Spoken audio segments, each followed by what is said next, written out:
끝나지 않은 지옥. 1. 지면에게도 보내주신 사연이고요. 안녕하세요, 구독자입니다. 평소 군생활 이야기 재미있게 보고 있습니다. 저는 03년 1월 군번의 의경입니다. 제가 의경에 지원한 이유는 단 하나, 바로 홍보단이라는 곳에 가기 위해서였습니다. 그 당시 의경에 홍보단은 전국에 몇 개 없었습니다. 좀 특이한 점은 군악대처럼 처음부터 악대를 지원한 것이 아니라 의경에 지원 후 그 지역에 있는 중대로 배치를 받아야 되고, 그 다음 그 중대에서 홍보단으로 다시 오디션을 받아 합격된 사람만이 홍보단에 들어올 수가 있었습니다. 저는 논산훈련소를 거쳐 경찰학교에 간 뒤에 열심히 공부해서 원하는 지역으로 중대 배치를 받았습니다. 여기까지는 순조로웠으나 홍보단 오디션을 볼 방법이 없었습니다. 저는 일명 방순대라고 불리는 방범순찰대 중대로 들어갔는데, 보통은 방순대는 경찰서에 붙어 있으나 저희 중대는 경찰서와 떨어진 다른 지역의 단독 건물에 위치하고 있었습니다. 그래서인지 외부에서 보면 약간 교도소 느낌도 났습니다. 여기서의 짬찌 시절은 지금 생각해도 아찔한데요. 육군에 유격 훈련이 있다면 의경엔 진압 검열 훈련이 있는데 대물을 먹는 훈련을 하는 겁니다. 이때는 다들 힘드니까 모두가 예민해져 있는 상태입니다. 중대 막내였던 저는 훈련은 훈련대로, 갈굼은 갈굼대로 받고, 훈련 후 부대 안에서 쌓여있던 식판 설거지에 고참들이 기동화, 그러니까 전투화를 닦고 광내고, 그렇게 매일 진압 검열 훈련을 하면서 3일에 한 번씩 미군 부대 앞에서 뻗치기 처리와 근무를 서야 했습니다. 여기서 기억에 남는 일화 하나가 있는데, 한 번은 미군 부대 앞에서 방패를 들고 뻗치기 근무를 서고 있는데 대변이 마려워 옆 고참에게 말했더니 그냥 참으라고 하더라고요. 소변도 아니고 대변을 말입니다. 이 정도는 보내줘야 되는 거 아닐까 싶긴 한데, 참다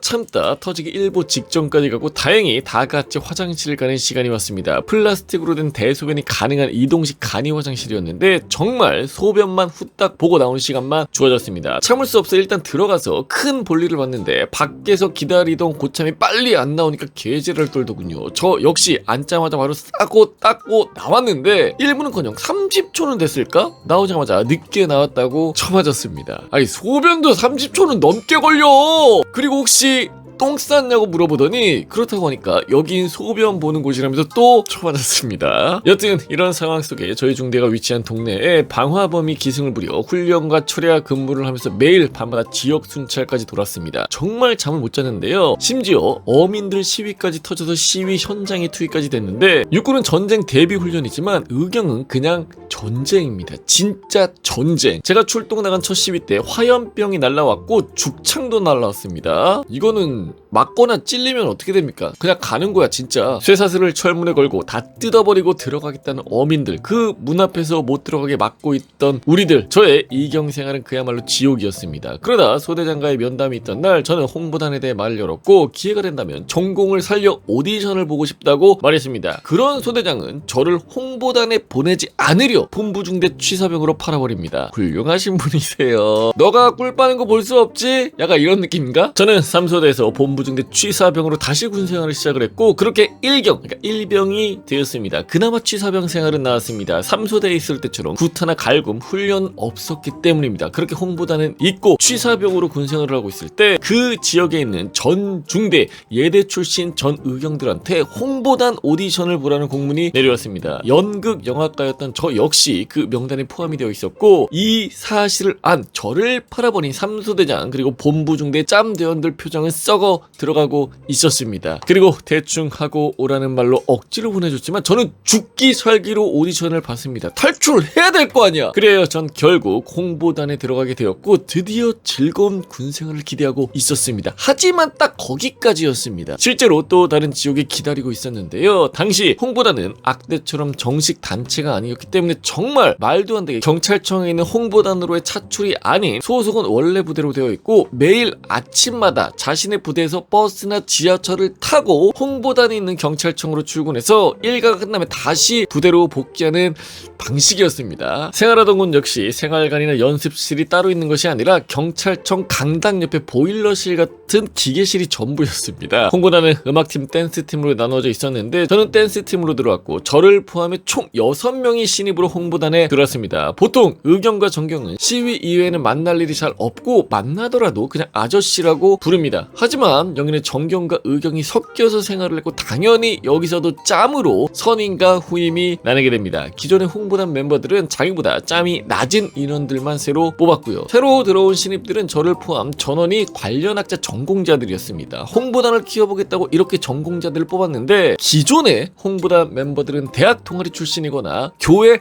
오빠 전산 오류로 우연히 들어오게 된 인원들이 전부였습니다. 실력 차이가 안 봐도 보일 겁니다. 뭐 그냥 어떻게 보면 민간인이고 관련 전공 예술 쪽에 있는 친구들인 거지. 저희가 들어오면서 전역을 앞둔 고참이 있었는데 정말 악마였다고 하더군요. 그들 밑에 있었던 즉 저희의 최고 고참이 될 사람들은 어리버리하고 실력이 부족하다고 그동안 엄청나게 때리고 갈구고 괴롭혔던 것이었습니다. 그렇게 괴롭힘을 당했던 사람들 후임으로 전공자들이 들어왔으니 얼마나 눈꼴이 시려웠을까요? 잘됐다 너희 새끼로 와봐. 실력은 안 되는데 갈굼 스킬만 배운 거야. 정말 사소한 일로 대가리 받기를 시켰는데요. 야 오늘 한따까리 하자. 그게 기본 1시간. 아니 이게 머리 박는 게 모르겠어요. 한 5분 10분 미친 척하고 하라면 하겠는데 1시간 동안 이게 가능하나 싶어. 한따까리 한다는 말의 원을 그때 알았는데요. 1시간을 대가리를 박으면 3일 뒤에 머리 두피에도 정말 손바닥만한 각질 딱지가 떨어져 나오는데 그걸 바로 따까리라고 부릅니다. 난 진짜 처음 알았어. 그러면서도 그들이 저희한테 하는 말은 우리들한테 엄청 잘해주고 있다고, 자기들은 매일같이 맞았다면서 그런 식으로 말을 했습니다. 물론 그 속에 착하고 잘해준 고참도 있었습니다. 바로 중간에 있는 고참들이었습니다. 그러다 사건이 터지는데요. 실수로 포도리 인형 머리를 안 챙기고 공연장으로 가다가 이동 중에 인형 머리가 없다는 것을 알게 됩니다. 그러니까 인형 탈 같은 거 얘기하는 거예요. 결국 다시 경찰청으로 돌아가 인형 머리를 챙기고 무사히 공연을 끝냈지만 대가리 박기 지옥을 벗어날 수는 없었습니다. 얼마나 오랫동안 박았던지 제가 머리 박았던 자리는 땀으로 흥건했고 거울로 본 저의 얼굴은 피가 쏠려 마치 물구나무를 하고 있는 듯한 모습을 하고 있었습니다. 그때 중간에 상경 고참이 저희를 불러보았습니다. 상경 고참은 저희를 괴롭히거나 때리지 않았던 착한 고참이었는데 고참들 중에서 밑에서 두 번째, 즉 권력이 없는 고참이었습니다. 힘이 없지. 그 상경 고참이 저희를 집합시키더니 갑자기 울면서 말했습니다. 너희들 지켜주지 못해서 미안하다. 내가 힘이 없어서 막아줄 수가 없다. 미안하다. 그리고 시간은 흘러 저는 상경이 되었고 위에 개 잡질 고참들은 전역을 앞두고 있었습니다. 그런데 전역을 앞둔 그놈들이 큰 똥을 싸고 나가버렸는데요. 새로운 인원들을 뽑으면서 신입 중 한 명을 저희보다 선임을 뽑고 나가버린 것이었습니다. 불길한 예감은 왜 틀리지 않는지 그 신입 고참은 개 잡질이었습니다. 까칠해 보이는 저에겐 아무런 액션이 없었지만 저보다 밑에 있는 애들을 개 잡듯이 잡기 시작했습니다. 특히 새로 들어온 보컬 후임을 많이 괴롭혔습니다. 그리고 역시나 일이 터집니다. 무슨 일로 집합을 했는지는 기억이 나지 않지만 모두 집합시켜서 1, 2경들 대가리 받기를 시켰습니다. 상경인 저는 그것을 보고만 있었고 그 개 잡질 선임은 대가리를 받고 있는 보컬 후임의 뒷목을 그대로 구둣발로 내려 깠습니다. 이거 잘못하다가 진짜 죽을 수도 있는 거 뒤에서 팍 눌러버리면 몇 마디 비명과 함께 보컬 후임은 쓰러졌고 또 다른 보컬 후임은 싸대기를 맞았습니다. 싸대기를 맞은 후임은 울면서 뛰쳐나갔고 저는 그놈을 잡으러 나갔습니다. 뛰어나간 후임에게 조금만 참으라고 타이르고 다시 데리고 들어왔고 그 고참은 그렇게 애들을 개 잡듯이 잡고는 나가버렸습니다. 무거운 분위기 속에 저희들만 남아 고개를 숙이고 있었습니다. 개 잡질 고참들 전역만 하면 조금만 참으면 행복한 군생활을 할 수 있을 거라고 생각을 했는데 지옥은 다시 시작되고 있었습니다. 거기다 최고참이었던 저는 뭔가를 말해야 했습니다. 눈물이 났습니다. 저 역시 예전에 상경 고참처럼 애들에게 울면서 사과를 했습니다. 내가 힘이 없어 지켜주지 못해서 미안하다고. 그렇게 우리들은 그 자리에서 다 같이 울었습니다. 그리고 저는 큰 결심을 했습니다. 육군으로 치면 간부, 유경은 경찰들을 직원이라고 부르는데 저희를 관리하는 직원에게 구타 사실을 말하기로 한 것이었습니다. 이게 왜 큰 결심이냐면 이 홍보단 자체가 정식 단체가 아니다 보니 사소한 일에도 없어질 수 있는 그런 존재였기 때문에 앞서 몇 년을 구타와 갈굼이 있었어도 암묵적으로 그냥 다 넘어갔던 것이었습니다. 여튼 그 당시 저희 담당 직원은 동네 아저씨 같은 외모에 저희도 잘 챙겨주면서 공과 사는 철저한 FM 같은 모범 경찰이었습니다. 부장님은 내려와서 폭행당한 후임의 상태부터 챙겼습니다. 그리고는 다 같이 경찰청 밖으로 내려와 밥을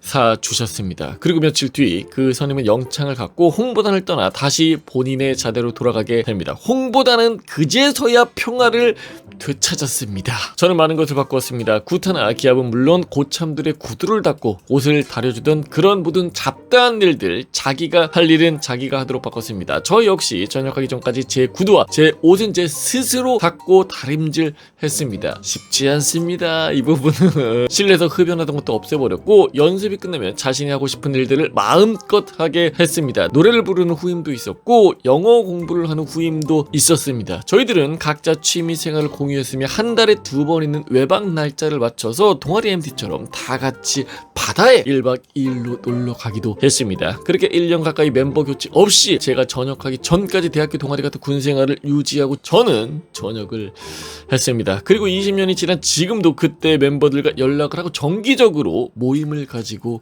있습니다. 나중엔 사실이지만 제가 전역을 하고 후임들이 고참이 돼서 들어온 신입들이, 그리고 그 신입이 다시 고참이 되었을 때 구타 기압이 부활했다고 들었습니다. 그리고 그 홍보단은 추억 속으로 사라졌다고 하더군요. 저는 홍보단에 있으면서 많은 것을 배우고 느꼈습니다. 못난 고참들을 보면서 나는 저러지 말아야지, 잘하는 후임들을 보면서 나도 저렇게 해야 되겠다. A급이야. 고아원과 소년원, 양로원, 요양원, 어린이집부터 고등학교, 대학교 축제까지 평생 가보지도 해보지도 못할 많은 곳에서 위문 공연을 했고 많은 사람을 만났습니다. 그때 그 경험이 자양분이 되어 전역 후에도, 그리고 지금까지도 제 가치관의 큰 부분을 차지하고 있습니다. 지금은 전의경이 역사 속에서 사라졌다고 합니다. 수많은 구타와 가혹행위를 견디고 전역한 전 의경 출신 여러분들 화이팅입니다. 충성! 쏘았습니다. 이 강산은 내가 지키노라.